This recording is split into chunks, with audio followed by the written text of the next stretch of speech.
The title for Deoxynn is a game of fear and insanity.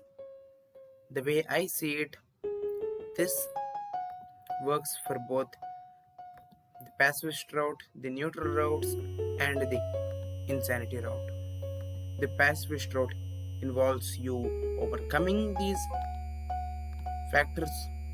The neutral route really does not do anything with them, and the insanity route involves Alexa being overcome and consumed by her fear and insanity.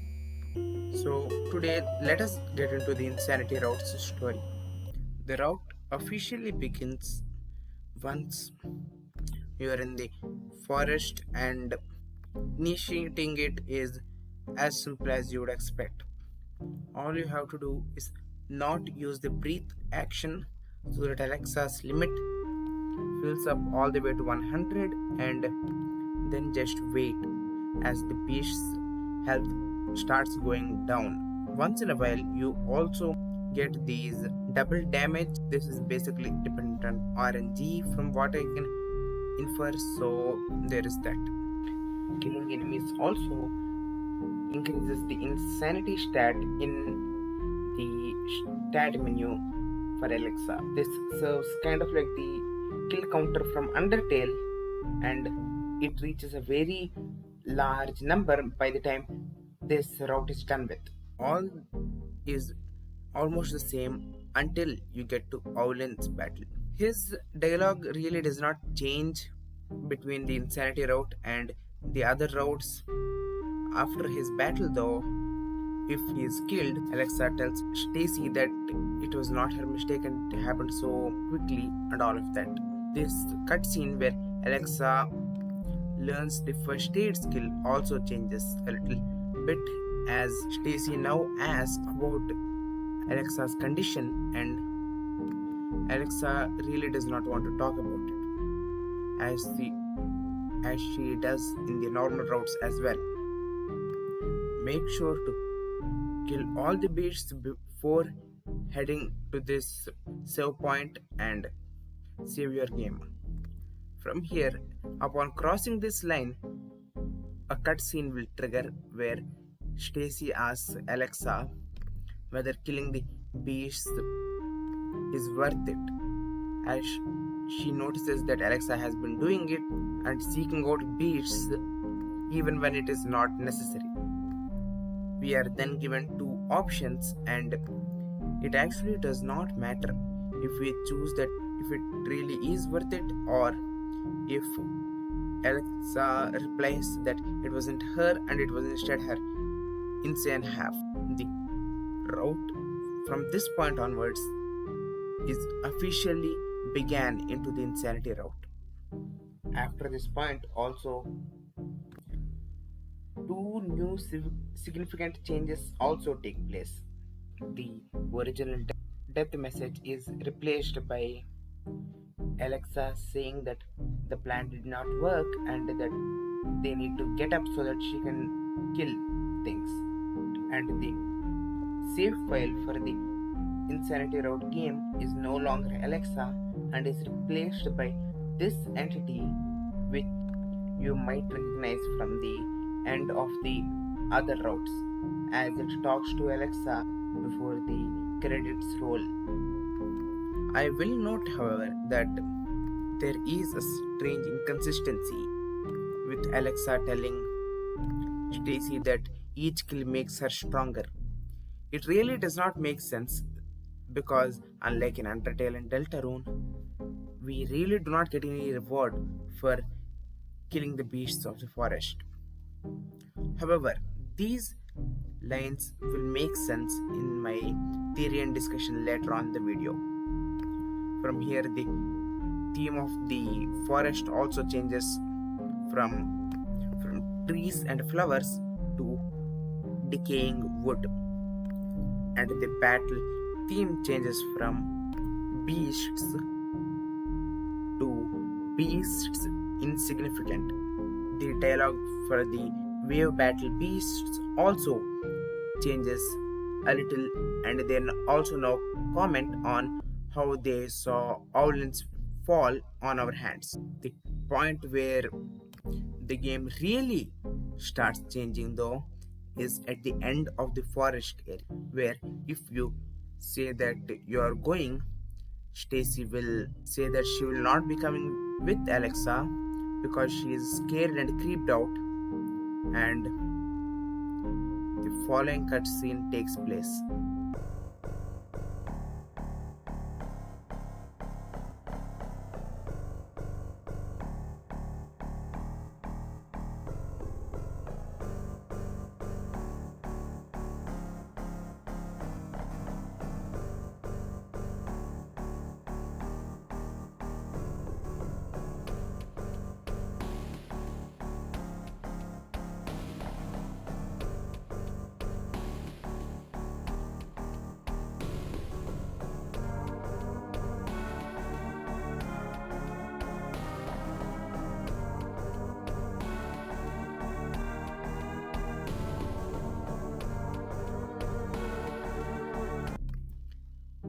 I do want to point out, however, that it is rather strange, isn't it?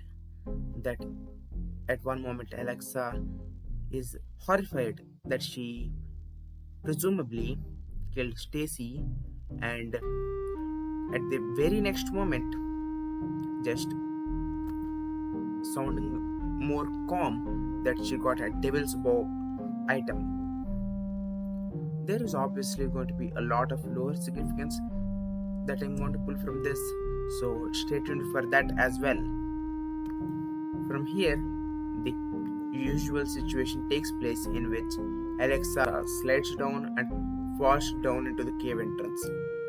I do want to point out here, however, that not only does Stacy not have any remains here, but also that there seems to be a path here leading to some other unexplored part of the forest.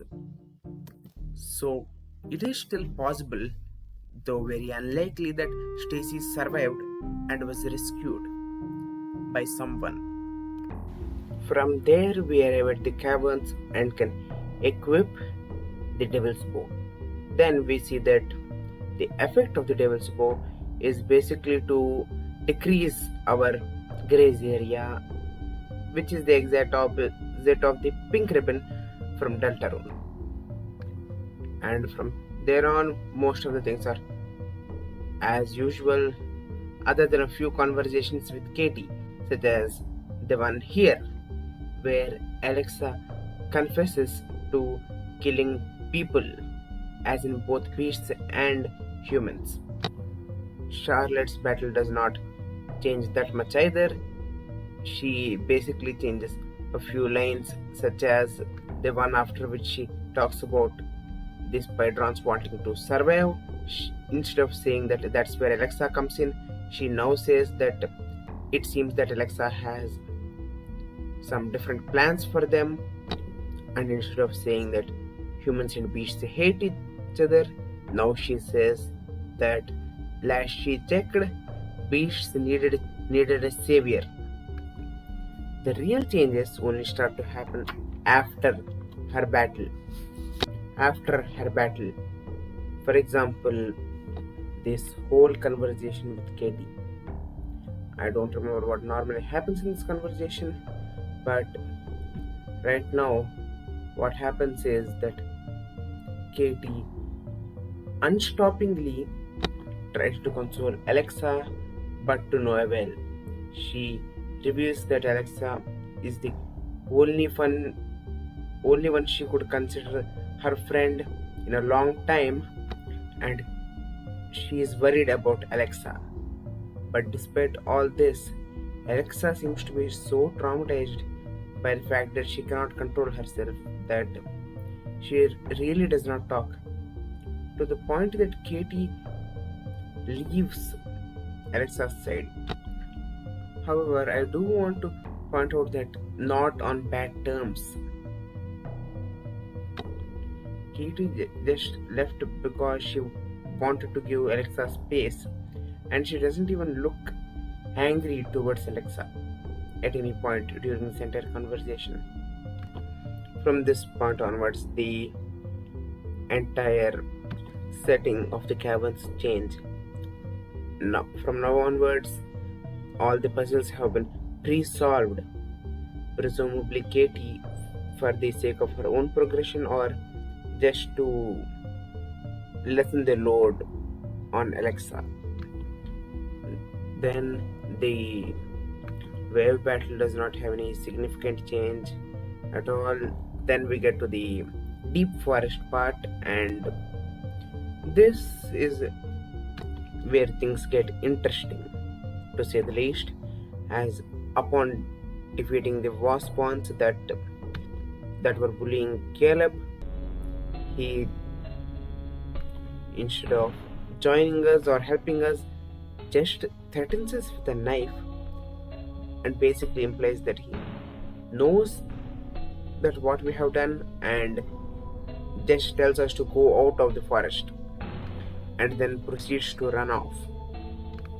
Again, nothing much noteworthy happens till Drilltail's battle. This is the dialogue for Drilltails before the battle in the normal route. Pause the video to check. During the battle, yes, I am aware that this is possibly one of the worst types of dialogue about representation that is possible to prepare. I am sorry that you are having to read through this. Anyway, this is after his battle in the normal route. Now, this is the pre-battle dialogue in the insanity route. I don't think nothing much changes, other than the fact that he sees Alexa as more of a threat than he normally does. This is the dialogue during the battle. Normally he just says about all the bad things that humanity in general have done. In this battle he just says the bad things that Alexa has done and realizes that if he lets go of her, she would probably keep on killing the beasts. What should I say? I meant it. Drilltail's canonical pronouns are it. And then he again goes back into the dialogue of the normal route, in which he basically just says that Owlin and Charlotte were weak. He also asks about our motive, which is a topic that I will be discussing later, and even in his dying moments after the battle, he just reminds us that we are not going to get past Ulfgar and ponders upon what our end goal really is. Then comes the wave battle number 3. At this point, when the Waspawn and Archmonk threaten Alexa and asks her about her justification for doing all of this, she does not reply, and when they make it clear that they are going to battle her, she just says that they should better run because she cannot control herself. This really goes to show how much depressed she is becoming throughout this entire route. And then Waspawn and Archmonk reveal that 4 other beasts are going to join them in fighting Alexa, and she basically says that she cannot avoid it, so be it, I guess. Like, she has seen throughout the entire day that she is prone to losing her control and what that can do to the beings around her, and it seems that she has hit a new low in her depression, as she does not even try to resist battling the beasts.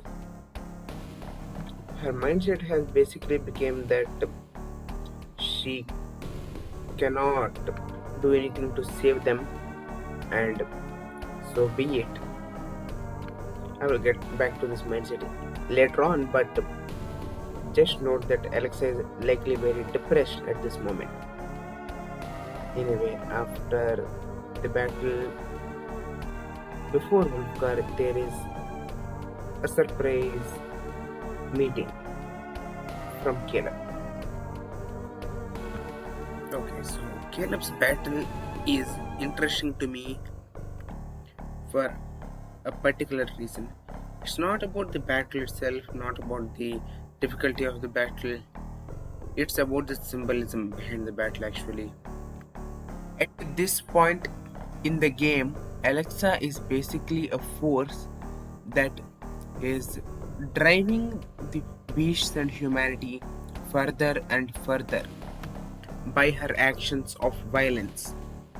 And Caleb, in case you forgot, is basically the personification of the unity between beasts and humanity, as he is an Anai, but he is also a descendant of a human. Not just any human though, one of the direct survivors from the Doomsday Fleet, as shown by him calling the person in the grave stone his great-grandfather. In other words, this battle is basically between the hate between humanity and beasts and the unity between them. And the battle is very nice in that regard, because though Caleb's attack stat is very less, he, in my mind, more than makes up for it with the size of the battle box being very small and giving us less opportunity to dodge those attacks, while simultaneously also being quick enough to be very challenging. To what you can do during the battle though, the only thing that I know that has an effect is to apologize to him, and to that he just basically assumes that it is unsincere and points out that if Alexa was really sorry, she would have stopped killing the beasts a long time back.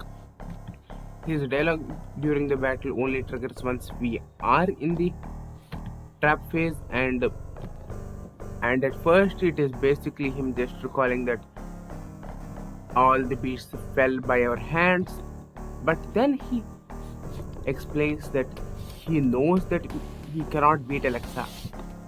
His only motivation for being here is to allow time for the beasts of the Friva forest to escape our wrath. And from his dialogue before being finally struck down by Alexa, it seems that he willingly took the hit. And while I forgot to mention that, if I remember properly, his health during this battle is like, I think I would say it's barely at 1%. Like, this boy is clinging on to life and yet chooses to still be brave enough and face a bloodthirsty killer. Like, this route showed us that Katie was compassionate and all of that, and Caleb, well, he is brave.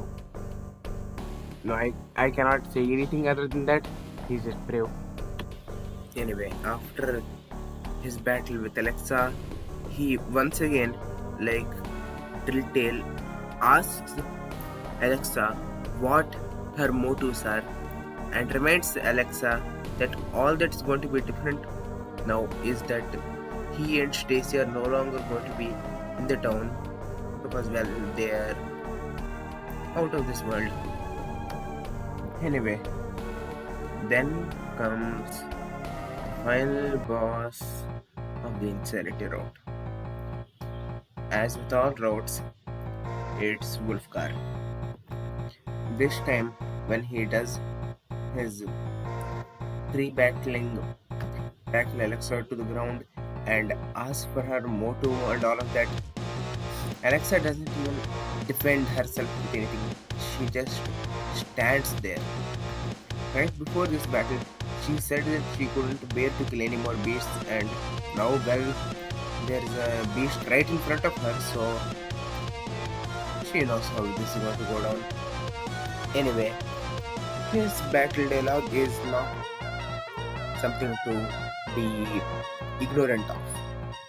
It shares a lot of lore with us. The first phase by far is the least lore significant. He again just asks Alexa about her motives and informs her that after he kills her, he is going to send an all-out assault on her colony, Frivatown. The second phase, though, by the heavens, God does this give us the biggest lore revelation that I have ever expected out of this round. In this second phase, which activates upon hitting him once and then being sent back to zero limit, because lo and behold, Wolfgar has a technique of howling that can reset Alexa's limit back to zero. And in case you are thinking that this might be him howling in pain, that is definitely not the case. You know why? Because of his dialogue right after howling for the first time and realizing that Alexa is no longer attacking him. He then comes to the conclusion upon seeing her eyes that she is a Deoxynn victim, but stating that he has no sympathy for her because she murdered many of the beasts. This is the biggest whole lore revelation that I've had. Up until this point, I had always wondered the relation between the Deoxynn and the beasts. We know humans' interaction with beasts, we know the human interactions with Deoxynn, but interactions between beasts and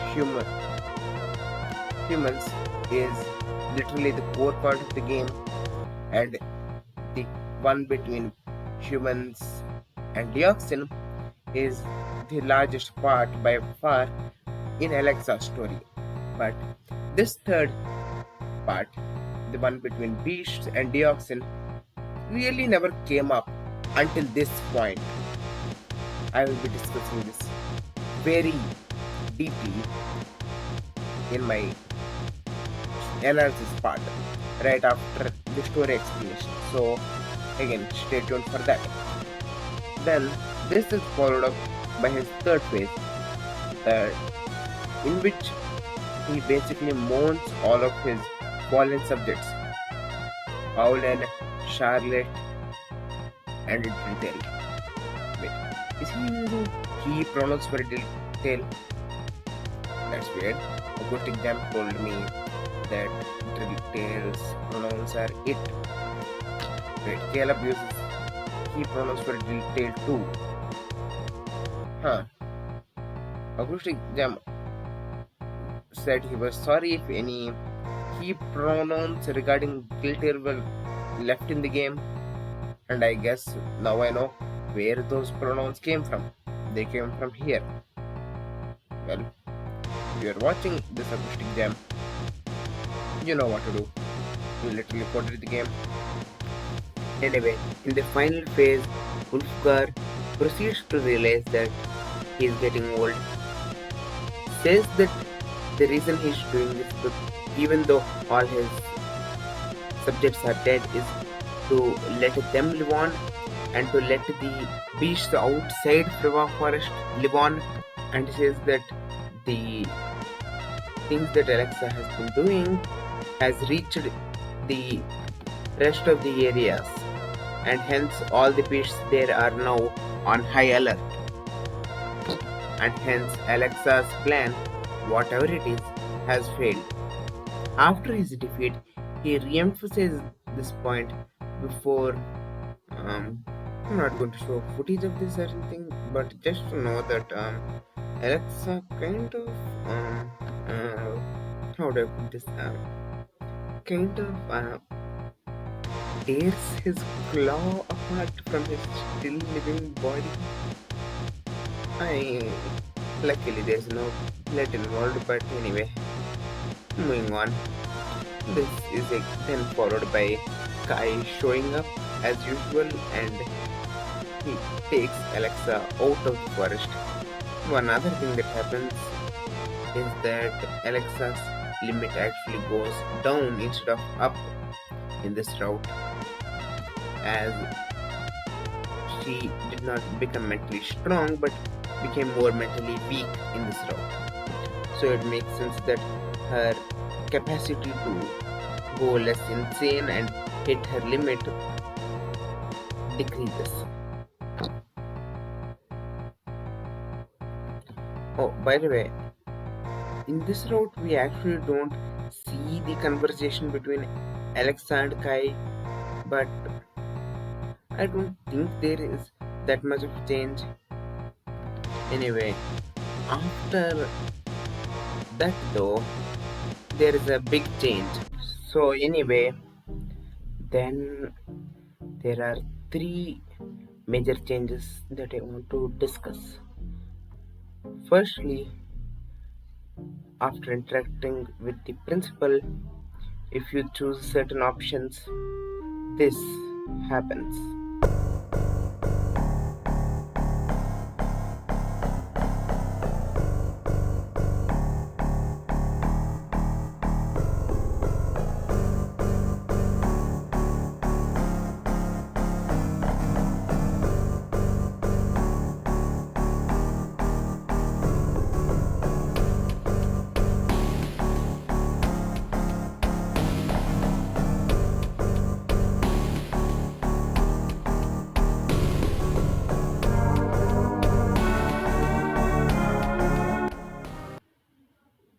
Yeah, you saw that right.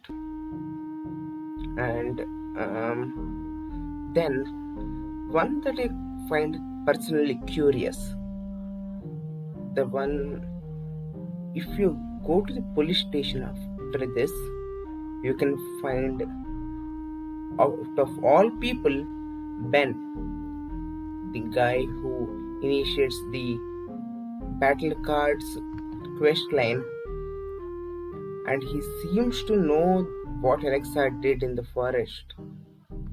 Either that or, well, I really don't know. I just cannot rationalize, for now at least, how he knows about it. And there is a third change right before the end. At this house, if you talk to this NPC that's behind the door, they mention that Alexa seems scared. I don't remember if they say it in the normal routes, but honestly, I don't think there is that much of a difference here. Anyway, the last major changes in the ending sequence happened during this cutscene between Alexa and her insane half, which I will henceforth be referring to as the clone, because the sprites regarding this entity are labeled as clone in the game files. And the one question that this clone brings up is, does Alexa really like murdering stuff? And with that, the story ends with the other major change being that in this version of the story, Alexa does not, well, I say it's Alexa, but whoever sings, that I'm presuming is Alexa based on the lyrics, does not sing along in the end cutscene here. And with that, The insanity route is officially over.